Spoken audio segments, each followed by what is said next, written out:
हमने कहा भैया इतना खर्चा काहे को तुमने करो बेफिजूली में, इतने मिठाई के डब्बा ले आए।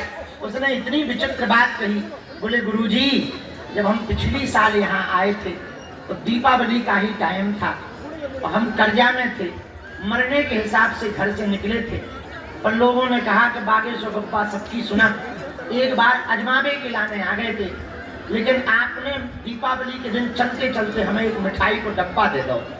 हमारे पास भोजन के लिए भी रुपया नहीं थे, हम फिर काम करने के लिए बाहर गए, हमारी विदेश में नौकरी लग गई, आपकी कृपा से 85 लाख का पैकेज हो गया, तो हम छुट्टी लेके इसलिए आए कि उस दीपावली पे हमारी दीपावली रूखी सूखी मनी, अब किसी और की ना मने, इसलिए हम डब्बा लेकर के आए। कल की बात है, बिल्कुल आंखों देखी बात। भैया हनुमान जी के जैसा कोई प्रभावी और कलयुग में देवता, और देवता चित्त न धरई हनुमत से सर्व सुख करई। ऐसे बागेश्वर बालाजी के चरणों को पकड़ो। इनके यहाँ नियम का खेल है, लहसुन प्याज मांस 15 बंद करके पेशी शुरू कर दो, महीना में एक बार, 2 महीने में मंगलवार को सुबह 6 बजे महाआरती में आओ, पेशी नियम शुरू कर दो। लाखों लोगों की बिगड़ी बनाई, जाओ तुम्हारी भी बिगड़ी बनाई। सन्यासी बाबा के पास 46,000 सेना है, बड़े बड़े पढ़े लिखे लोग, बड़े बड़े बुद्धिमान, बड़े बड़े तार्किक, बड़े बड़े विद्वान बागेश्वर धाम पर पोल खोलने आए, ठटरी के बड़े अपनी खुलवा कर गए, बड़े बड़े कैमरा लगाए। आज तक दुनिया में, भारत तो छोड़ो, लगभग हम 12 देश हुआ है, इनके नाम से हुआ है। हम तो कुछ नहीं जानता, हम तो भैया अनपढ़ गांव के गंवार आदमी है भैया, हमारी तो कोई क्षमता नहीं है। बस हमारी परंपरा में हमारे दादाजी यहाँ दरबार लगाते रहे, उनके भी गुरुजी लगाते रहे, उन्हीं का आशीर्वाद है, हनुमान जी की कृपा है। हमें लगता है कलयुग में सनातन धर्म पर लोग बहुत टिप्पणियां कर रहे थे, हली उल्लाह वालों के दरबार ज्यादा बढ़ रहे थे, उनकी ठटरी मारने के लिए बागेश्वर बालाजी का दरबार। कलयुग में चमत्कारी हनुमान जी बागेश्वर बालाजी हैं भैया। आजाद के बाद, आजादी तो लगभग 75 साल हो गए भारत के। 1947 में, 1947 में भारत आजाद हुआ था।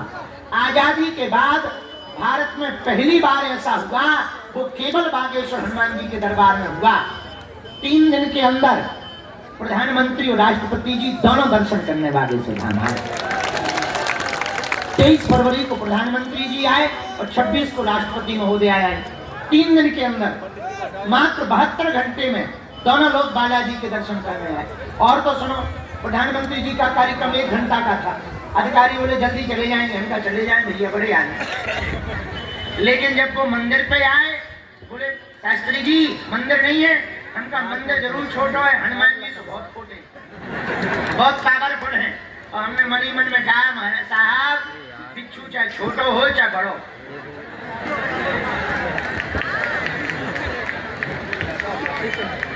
तो मंदिर नहीं है बड़ो। अच्छा मंदिर क्यों नहीं है बड़ो? हमारे पास भैया जो भी चढ़ोतरी आई कथा से, हमने मंदिर नहीं बनवाया। हर साल जो दान पेटियों में रुपया मिलता है हमको, हमने गरीब बेटियों का घर बसाया। अब तक तुम्हें खुशी होगी, अब तक हम 1375 धर्म पिता बेटियों के धर्म पिता बन गए। और इस साल फिर से तुम लोग आना, उन बेटियों के जिनके माता पिता कोई नहीं है। इस साल फिर से 300 बेटियों का घर बसवा है 15 फरवरी को। और कथा से हमें जो मिलता, अभी हम जहाँ जहाँ गए, जो जो मिलता, जो सीमेंट सरिया खरीद कर अब भव्य अस्पताल बन रहा है। 2027 के अंत तक उसका उद्घाटन किया जाएगा। हम मंदिर बनाकर नहीं, अस्पताल बनाकर मरना चाहते। हम चाहते हैं कोई हमारे सनातन पर उंगली ना उठाए, संतों पे उंगली ना उठाए। हम दिन रात भैया इसी में लगे हैं, इसलिए तो हमने दोबारा फिर से प्रण लिया। 7 नवंबर से 16 नवंबर तक दिल्ली से वृंदावन तक 150 किलोमीटर पैदल चलेंगे।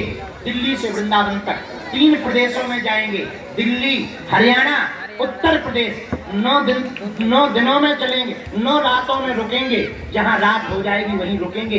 1 लाख लोगों के साथ पद यात्रा करेंगे।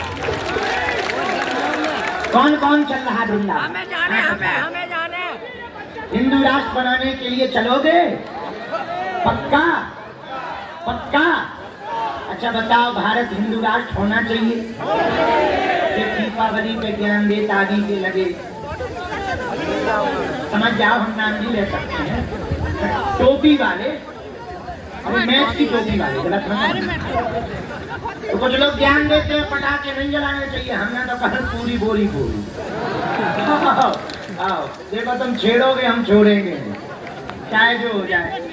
तो हिंदुओं की एकता के लिए, भारत को हिंदू राष्ट्र बनाने के लिए हम पदयात्रा में जा रहे हैं। हमारी जिंदगी की भैया दूसरी पदयात्रा है, हमारे आगे पीछे तो और कोई है नहीं है, हम इनको दिन रात मेहनत करनी पड़ती है। बालाजी के अलावा कोई है नहीं, और तुम लोगों के अलावा। एक वचन हम देना चाह रहे तुम्हें, पूछो क्या? तुम धैर्य भर रखना, इनके घर देर है, अंधेर है।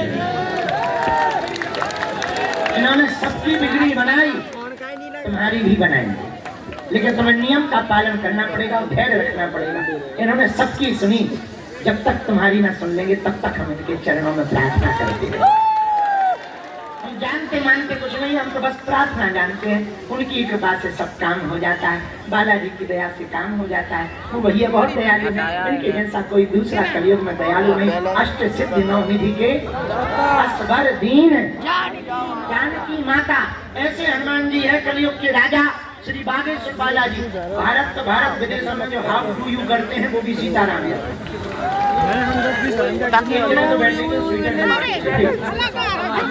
आठ दस वहाँ पे खूब अंग्रेज मिले, वो भी अब बागेश्वर बालाजी का नाम रख रहे हैं। तो भैया ये हमारा प्रभाव नहीं है, इसका प्रभाव है बागेश्वर बालाजी का। उनके चरण पकड़ो, उनके चरणों के दास बनो, उनके नियम पेशी शुरू कर दो। बालाजी जरूर जय जय करें। हम सामूहिक अर्जी लगा के हम पर्चा चढ़ाने, उन लोगों की ट्रेनों घूम के बैठे, तुम भी बैठे, हमें पर्चा चढ़ाने, हम दीवारी में फंस गए, फंस गए। दोनों हाथों की मुट्ठी बांधो, सामूहिक अर्जी सबकी लगा दो। थोड़ा पीछे पीछे हो जाओ, आगे रेलिंग की हो जाए, और पीछे हो जाओ, पीछे गिर जाए। हे बागेश्वर धाम प्रभु, हे बालाजी महाराज, हे सन्यासी बाबा, हे कलयुग के राजा, आपकी जय हो, आपकी जय हो। हमारी अर्जी सुनो, हम पर कृपा करो। हे बागेश्वर बालाजी, हे सन्यासी बाबा, आजीवन पर्यंत आपके चरणों से, आपके धाम से, आपके दरबार से हम जुड़े रहेंगे, आते रहेंगे, वचन देते हैं। परंतु हमारी अर्जी स्वीकार करो, हम पर अपनी कृपा करो। आपकी जय हो, आपकी जय हो, आपकी जय हो। मनी मन बालाजी के चरणों में, अपने माता पिता के चरणों में, अपने गुरु भगवान के चरणों में प्रणाम करो। तो हमारे साथ बीज मंत्र बोलेंगे 3।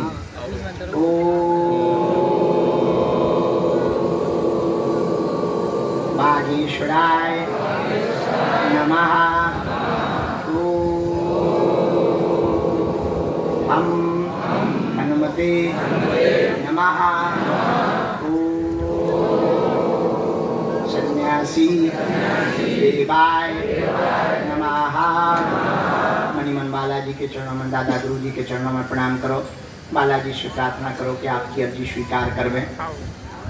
पूज्यपात सन्यासी बाबा और बागेश्वर बालाजी का दिया हुआ यह ऐसा अचूक अटूट उपाय है, जिन भक्तों के पर्चा नहीं बन पाते, मिलना नहीं हो पाता, वो यदि सामूहिक अर्जी लगावें, लहसुन प्याज मांस मंडरा बंद कर देवें, बिना पर्चा बने ही अर्जी स्वीकार हो जाती है और बालाजी की कृपा हो जाती है। और जो भी भगत महीने में 2 महीने में मंगलवार को प्रातःकाल 6 बजे महाआरती में सम्मिलित होकर के 21 पेशी का नियम करते हैं, उनके घर पर बालाजी की सेना पहुंच जाती।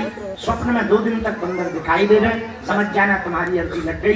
पर्चा बने या ना बने, काम जरूर सफल होगा। आप जो भी विषय लेकर अर्जी लेकर आए हो, मनी मन 3 बार बोलो, हम मंत्र का प्रयोग कर देते हैं। ओम ओम।